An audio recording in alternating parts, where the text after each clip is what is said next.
É hora de dar vida para a sua opinião. A Univale FM apresenta Viva a Voz, suas ideias em alto e bom som. A apresentação, Carlos Prachedes. Olá, meus amigos, muito boa tarde. Já está no ar o nosso Viva a Voz aqui pela rádio e pela TV Univale. Hoje o nosso programa fala sobre um assunto, que para mim, eu sou apaixonado, né, por esse meio de comunicação de massa chamado televisão. Então é sobre isso que a gente fala no programa de hoje. Por quê? Porque a primeira transmissão televisiva que se tem notícia teria acontecido no dia 26 de fevereiro de 1926. É claro que esses dados são sempre muito... É sempre muito difícil a gente precisar, né? Porque pelo mundo essas invenções estavam sendo feitas mesmo que eles não soubessem disso. Assim como aconteceu com o rádio, né? Com Marconi, que já estava nos Estados Unidos estabelecido, mas aqui no Brasil também já tinha o padre Roberto Landel de Moura fazendo as mesmas experiências, né?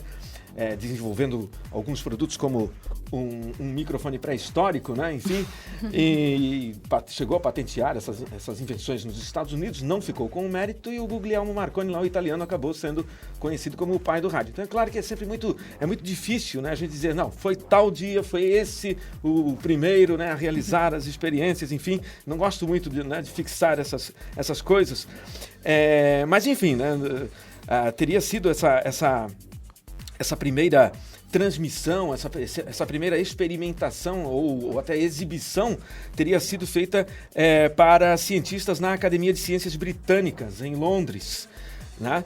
E no Brasil, o invento chegaria apenas 24 anos depois, né? Em 1950, lá no dia 18 de setembro, com a inauguração da TV Tupi, Canal 3 de São Paulo, dos Diários Associados do Assis Chateaubriand. Um dos dias para se comemorar a invenção da televisão é o dia 11 de agosto, né? Recém-passado aí, dia 11 de agosto. Por isso, nós estamos falando sobre televisão hoje. E por que dia 11 de agosto? Porque tem uma santa padroeira, né? A televisão tem a Santa Clara, que é conhecida como padroeira aí da televisão. Não sabemos exatamente por que, mas é. Bom, sobre isso então, sobre televisão, a gente vai debater alguns assuntos aqui bastante importantes, né, no nosso cenário atual, não é, Letícia? É isso mesmo. Então, boa tarde para você que nos acompanha pela Rádio Univale FM e também pela TV Univale. Lembrando que você pode participar com a gente do programa através do Twitter, @VivaVozUnivale, e também curtir a nossa página no Facebook em facebook.com/VivaVozUnivale. Bom, hoje quem participa do nosso programa é a professora Valquíria Michela John. Ela é jornalista, é professora no curso de Comunicação Social aqui da Univale, né, nas habilitações aqui de Comunicação Social da Univale. Professora Valquíria, mais uma vez participando aqui do nosso programa. Muito obrigado pela sua participação, Val. Obrigada pelo convite, é sempre um prazer, né? Vamos discutir um tema que eu acho que interessa a todos os brasileiros, que é a televisão, né? Não, e eu acho que até a nossa geração, eu acho que até de repente se interessava mais por televisão. Sim. Do que as gerações agora que estão vindo, né? A nossa geração é a da babá eletrônica. Porque a gente ficava realmente, a gente ficava muito tempo em frente à TV, né? Uhum, mas ainda assim, né, se passa muito tempo ainda em frente à TV, né? A gente até comentou num programa passado sobre isso, e que a média de criança é a média de uma jornada de trabalho, né? 35 horas semanais, né? Se aproxima muito de uma média de jornada de trabalho, né? E a televisão fascina, obviamente. Ela é fascinante, né? Essa coisa de transmitir imagem e áudio por ondas eletromagnéticas, isso é uma coisa interessante, né? Sempre vai ser interessante isso, né? Sem falar que é o meio de comunicação de massa que leva a maior fatia do bolo publicitário brasileiro, né? Eu acho que incomparável. Eu acho que aqui no nosso país, eu acho que ele é o que concentra ainda, né, de mais de 60%, né, gente? É muita coisa, né? Mais de 60% aí da fatia de tudo o que a publicidade, né, vende. Se faz isso pela televisão no nosso país. Isso é uma coisa impressionante, né? O poder que ela tem ainda. Agora, falando mais especificamente, passaram-se 87 anos, né, da primeira transmissão televisiva de que a gente tem notícia, né? Tem como definir qual foi a maior transformação pela qual a TV passou durante todo esse tempo? A gente tem as transformações técnicas pelas quais ela passa, seja da passagem para TV em cor e depois hoje para TV digital. E, inclusive, no nosso cenário tem essa transformação extremamente complexa que é de ver TV em outras telas, né? Hoje a gente continua vendo TV, só que está vendo TV no celular, está vendo TV no computador, TV via internet, né? Então, essa é uma mudança bem importante, que é a relação com o próprio meio, né? Com o próprio veículo. E, claro que nesse contexto houve inúmeras transformações também nos formatos, nos conteúdos, que foram tanto acompanhando, né, as transformações da própria sociedade, quanto, em alguma medida, pautando essas transformações. Acho difícil estabelecer um acontecimento, mas, como disse o Praxedes, a nossa geração que cresceu vendo TV costuma ter como um momento bem emblemático ali os anos 90, quando a TV nos levou a assistir guerra em tempo real, ao né? vivo, né? Nós fomos pro Golfo, parecia que estávamos vendo um filme hollywoodiano. Foi assustador aquilo. E foi um momento absolutamente, assim, né, extraordinário, pelo menos para gerações que... Em termos de cobertura jornalística, eu destacaria também o 11 de setembro, né? Sim. 11 de setembro, que nós assistimos a segunda torre ser atingida ao vivo, né? Eu assisti aqui, nesse prédio aqui, na rádio, a gente estava trabalhando aqui, e realmente foi uma coisa assustadora.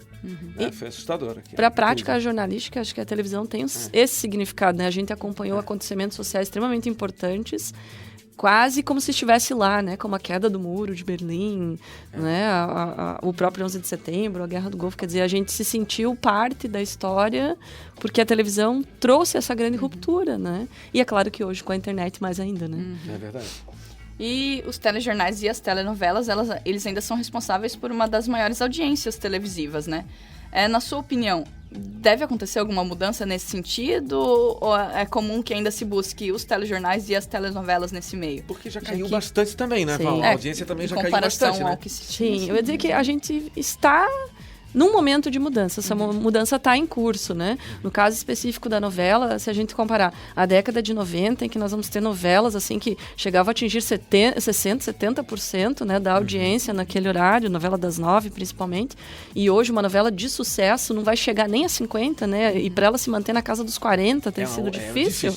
É verdade. A gente já vê que tem uma mudança em curso e que, por outro lado, as novelas continuam fazendo sucesso, basta ver a quantidade de revistas que abordam, né, as temáticas das novelas, e a própria mobilização dos fãs dentro dos sites de redes sociais, né?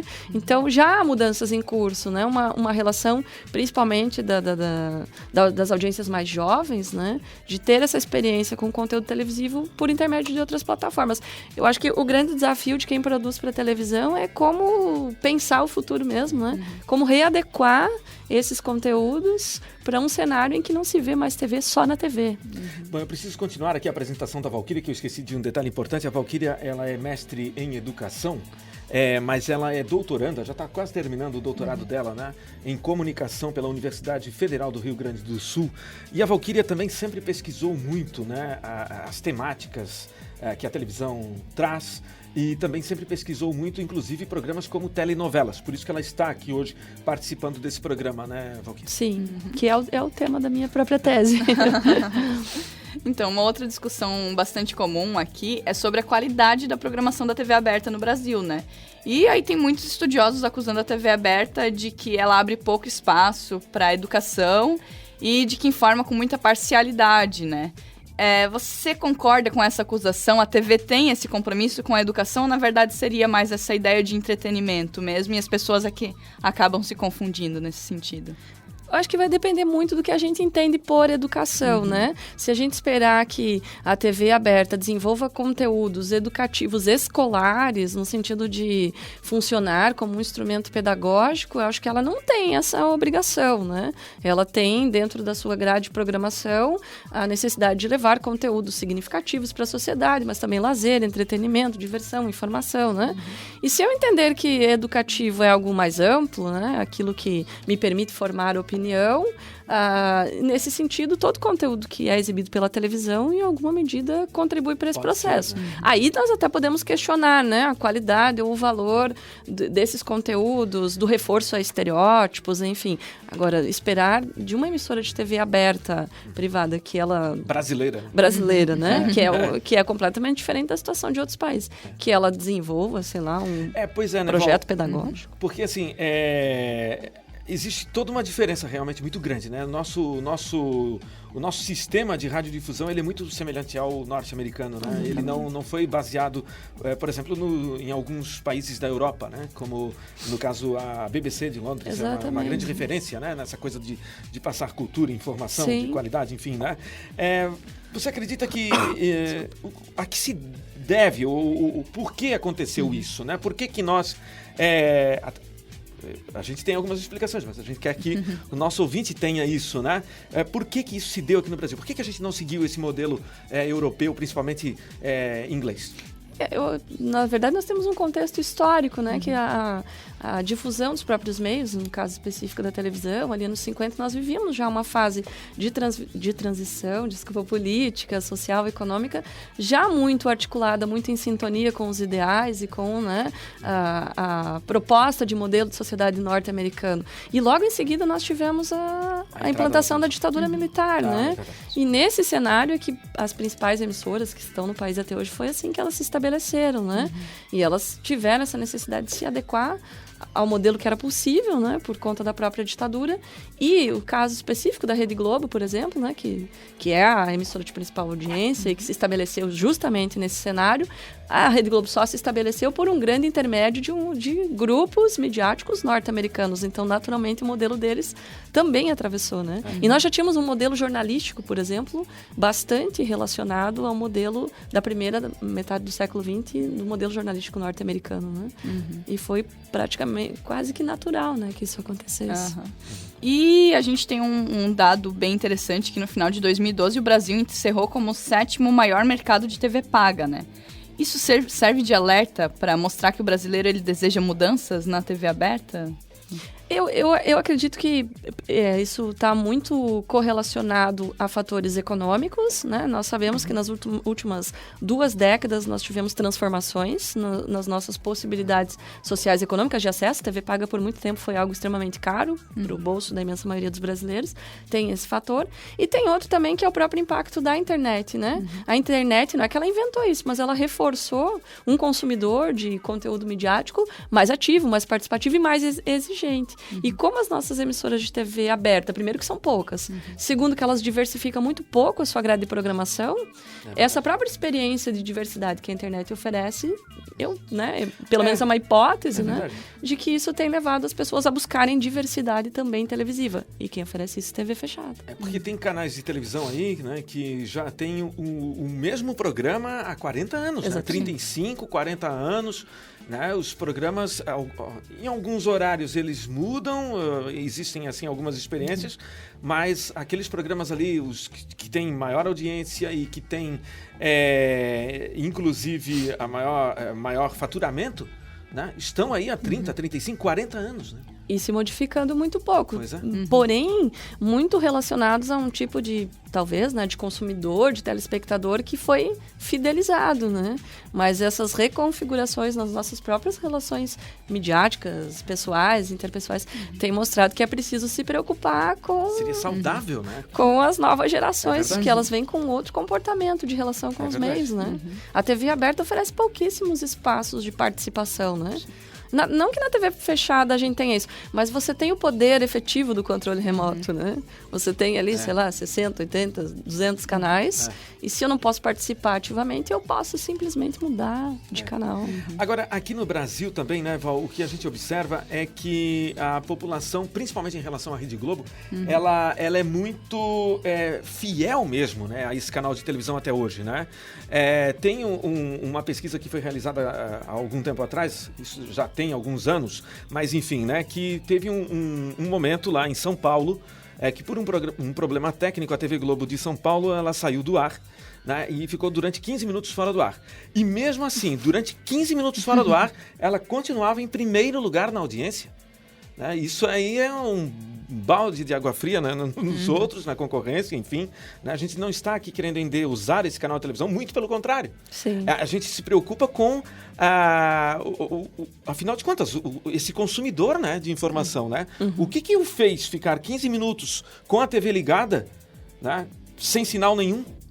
Por que não mudou de canal, Sim, não é verdade? Exatamente. Ela construiu toda uma trajetória de qualidade técnica, que inclusive ela vende como slogan, né? Que ela vende como marca mesmo, né? da empresa. E, na verdade, foi todo um processo histórico que foi constituindo um espectador extremamente fiel. E alguns conteúdos da Rede Globo têm, né, essa representação, esse imaginário de que eles são extremamente superiores em termos de qualidade, tanto técnica quanto de conteúdo, né? A telenovela e os telejornais são os principais exemplos disso, né? De que elas têm um investimento em qualidade técnica e de conteúdo que justificaria eu ficar lá 15 minutos esperando para ver se ela volta, né? E é claro que a gente também aqui, né, não está querendo dizer que o que é feito na televisão brasileira não é bom. Exatamente. Não, porque tem muita qualidade. Né? E não é só nesse canal de televisão, mas o que é feito na televisão brasileira é muito bom. É só a gente olhar aí os nossos vizinhos aqui latino-americanos. Nossa, tem cada coisa aí na televisão por aí. Até na própria Europa também, né? Você liga lá numa Rai, você liga em outros canais aí, europeus, aí tem cada porcaria também na televisão, que é uma barbaridade. A gente volta já hoje falando com a jornalista Valquíria Michela John sobre a televisão, né? Porque agora no dia 11 de agosto foi aí o dia da televisão. Então é sobre isso que a gente está conversando no programa de hoje. Até já. Viva Voz, suas ideias em alto e bom som.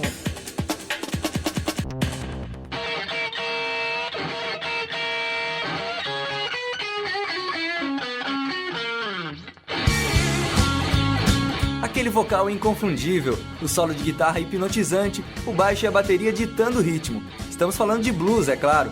E aqui, na Rádio Univale FM, o dia de blues é quarta-feira, sempre a partir das 10 da noite. Um verdadeiro desfile dos principais nomes do blues nacional e internacional. Então não esqueça, quarta-feira, 10 da noite, é dia de blues na Univale FM.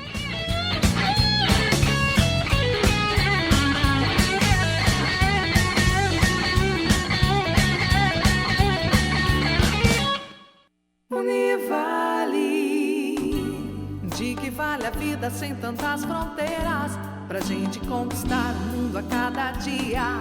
De que vale o céu sem todas as estrelas, imenso universo sem sabedoria?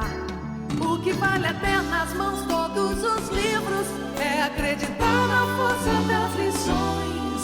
Univale é qualidade em sua vida e muito mais, muito mais. Univale, preparando você para o mundo. Univale. Viva Voz, suas ideias em alto e bom som. Então estamos de volta com o programa Viva Voz, hoje recebendo a professora e jornalista Valquíria Michela John, conversando sobre televisão, em homenagem então a uma das datas comemoradas para a televisão, que foi 11 de agosto, em homenagem à padroeira Santa Clara, né, nascida nesse mesmo dia. Então, antes do intervalo, a gente conversava um pouquinho sobre essa ideia da TV por assinatura estar aumentando, e eu trago aqui uns dados que são bastante curiosos e importantes, que uma pesquisa acabou revelando que os brasileiros gastam em média R$ 141 por mês com TV por assinatura. E aí ele apontou também que no Brasil mais de 18 milhões de pessoas pagam pelo serviço de TV por assinatura e que as operadoras faturam, então, cerca de 6 bilhões e meio por trimestre, de acordo com informações, inclusive, da Associação Brasileira de TV por Assinatura. É um mercado e esse dado crescendo, né? de 2012, Tá crescendo um mercado crescente. Ainda é pequeno, né? 18 milhões, né? Mas está crescendo. Sim. Então, esse dado é bastante interessante, aí revela, então, o que a gente comentava antes sobre essa procura por programação diferente e também pela questão do domínio, né, do controle remoto que até... E a fonte dessas informações que a Letícia passou para a gente aqui, essas informações vieram da Associação Brasileira de TV por Assinatura, a ABTA, né, que é a associação, né, de quem produz TV por assinatura aqui no nosso país. Então, uma forma importante que a televisão aberta tem encontrado para tentar se aproximar um pouco mais do telespectador é usar das plataformas da internet também, né? Para poder se aproximar, então, do seu público. E aí o que a gente vê é que a TV acaba utilizando a internet como um apoio e como divulgação também. Mas a gente tem algum exemplo, a professora tem conhecimento de algum outro exemplo, em que a base saia da internet, então vá para a televisão, algum exemplo de programação que tenha surgido na internet e foi para a TV, ou de divulgação que vá da internet para a televisão, ou essa troca ainda não acontece efetivamente? Num âmbito assim... A não ser exemplos de memes, né? A gente tem o caso daquela menina, por exemplo, da Luísa, que estava no Canadá. Foi um meme, né? Que circulou via internet. E daqui a pouco, quando a Luísa voltou do Canadá para o Brasil, ela estava em todos os programas de TV no Brasil. Ela estava em programas de esporte, ela estava em programas de auditório, ela estava... Enfim, né? É um exemplo de que, né? Conteúdos, né, que são gerados a partir da internet podem, de alguma forma, também ser apropriados pela TV para aproveitar uma onda de sucesso e tal. De um formato específico ou de um quadro, de algo que tenha efetivamente saído, não lembro. Lembro do caso recente do Marcelo Adnet, por exemplo, que sai de uma emissora de TV fechada, de muito sucesso, e que é levado para a emissora de TV aberta para tentar, né... encontrar essa mesma sintonia. Não foi o caso, o programa que ele foi produzido para ele na Rede Globo foi um fracasso, né? Então, não é só a pessoa em si, talvez é toda a estratégia do programa e tal. Mas a gente tem observado, sim, cada vez mais esse diálogo, né? Necessário e indispensável da televisão com os fãs, em particular com os sites de redes sociais. No Obtel, né, que é o Observatório Ibero-Americano de Ficção Televisiva, do qual eu faço parte, a gente tem estudado já, acho que nos últimos 4 anos, essa questão das narrativas transmediáticas. Então, a telenovela nessa perspectiva. E tem ficado bem evidente que, por exemplo, se a Avenida Brasil não foi um sucesso tão significativo de audiência de TV aberta, ela teve sucesso, mas ela não superou nem mesmo a Favorita, por exemplo, ela teve um enorme sucesso de circulação na internet. Assim como, né, foi mais no Facebook, tem novela que foi mais no Twitter, tem novela que foi antes no Orkut, quer dizer, nos últimos 4 ou 5 anos tem ficado claro, assim, que os fãs de telenovela podem, de repente, se tornar fãs de telenovela sem assistir a telenovela na TV. Sim, bacana. E até a professora citou a questão da novela Avenida Brasil. Ela, no último capítulo, chegou a ocupar 7 das 10 posições naquele Trending Topics do Twitter Brasil. E assim que a novela acabou, ela ocupou também, entrou nos rankings também das posições mundiais, ocupando 6 hashtags, né? Então, na verdade, estava todo mundo falando sobre a Avenida Brasil, né? Isso, de certa forma, leva à ideia de que estavam acompanhando. E aí, como a gente não vê o sucesso da audiência, isso ocorre realmente pelas redes sociais, né? Foram criados diversos memes e tudo mais. E no Facebook, a Avenida Brasil virou uma febre, por exemplo, né? Sim, teve memes que foram produzidos de forma extraordinária. No capítulo em que começa a vingança da Nina sobre Carminha e ela fala a famosa frase, me serve vadia, não foi necessário 2 minutos para que já houvesse, né, um funk no YouTube que virou um meme, assim, que foi rapidamente, né, compartilhado por todo mundo. Por outro lado, a própria crítica do fã novela, né, um dos memes mais significativos, assim, de Avenida Brasil foi um pendrive para a Nina. Porque a Nina tinha as tais das fotografias lá e, de repente, a Carminha tinha se apoderado das fotos. E os fãs indignados, como assim? No cenário digital, ela tem foto no papel, né? Como é que ela não tem essas fotos em arquivo digital? E aí criaram lá um pendrive para a Nina. Quer dizer, também uma forma do próprio consumidor criticar a novela, né? Então, uma pergunta que a gente pode fazer é: se a novela ela virou sucesso na TV e ganhou as redes sociais, ou se aconteceu ao contrário? Se ela virou um sucesso na web e aí acabou atraindo mais telespectadores? Eu acho que é muito difícil estabelecer onde foi que isso começou, mas eu, como estudiosa de telenovela, daí acredito que esse gênero, esse formato de narrativa, né, a estrutura da narrativa do melodrama, que é uma estrutura, né, de narrativa extremamente popular, ela ainda é altamente significativa e a prova disso é que a novela que veio depois foi um tremendo um fracasso, né? Porque ela foi uma narrativa que não conseguiu interpelar a audiência. Salve Jorge não teve, né? Teve repercussão também nos sites de redes sociais de forma negativa, estabelecendo, inclusive, Glória Pérez protagonizou, né, um momento de briga, de disputa com os fãs pelo Twitter, né? Porque ela ficava indignada com os comentários negativos que os fãs faziam pelo Twitter. Quer dizer, mostra que tem que haver correlação, né? O fato das pessoas discutirem no Facebook não vai fazer aumentar a audiência da novela E, por outro lado, se a novela estiver abordando narrativas que sejam capazes de interpelar, isso também vai gerar, né, a discussão via internet. Então, eu acho que a força ainda está na narrativa da telenovela. Mesmo que a sua audiência de TV esteja em decadência, né, nos últimos anos, o que ainda move, o que ainda é a receita de sucesso é a estrutura narrativa da novela. Senão, se fosse assim, uma novela muito ruim geraria o mesmo tipo de resposta, né? Mas antigamente as pessoas engoliam, me parece que com mais facilidade, né? Até porque não tinham onde escrever nada, não tinham como participar de nada, né? Hoje em dia o povo eu acho que hoje tem como criticar, assim. Os produtores têm uma resposta imediata, né? Em qualquer conteúdo, não só ficcional, nós mesmo, no conteúdo jornalístico. Esse retorno é absurdamente imediato, né? Então eles têm que estar preparados também. E sempre lidaram com a audiência, né? Porque lidaram com o próprio monitoramento da audiência, e a Globo sempre fez os grupos de discussão, enfim, para acompanhar o desenrolar da novela. Sempre não, né? Mas nem precisa mais fazer isso, cara. Na verdade, hoje ela consegue fazer essas discussões, ela permanece fazendo, né? Para realmente se ter o termômetro da narrativa, mas ela tem esse retorno imediatamente, né? Se agradou, se não exatamente. agradou. E isso partindo do próprio consumidor, né? Sim. Eu até acho que os telespectadores sempre foram críticos. Eu acho que antes a gente debatia entre nós, assim. E hoje chega todo mundo, exatamente. né? Para azar, né? A nossa conversa... Das emissoras de televisão, hoje eles têm que engolir o nosso comentário também, né? A nossa conversa, que era no salão de beleza, ou no bar, ou na cozinha de casa, hoje é no Facebook. Sim.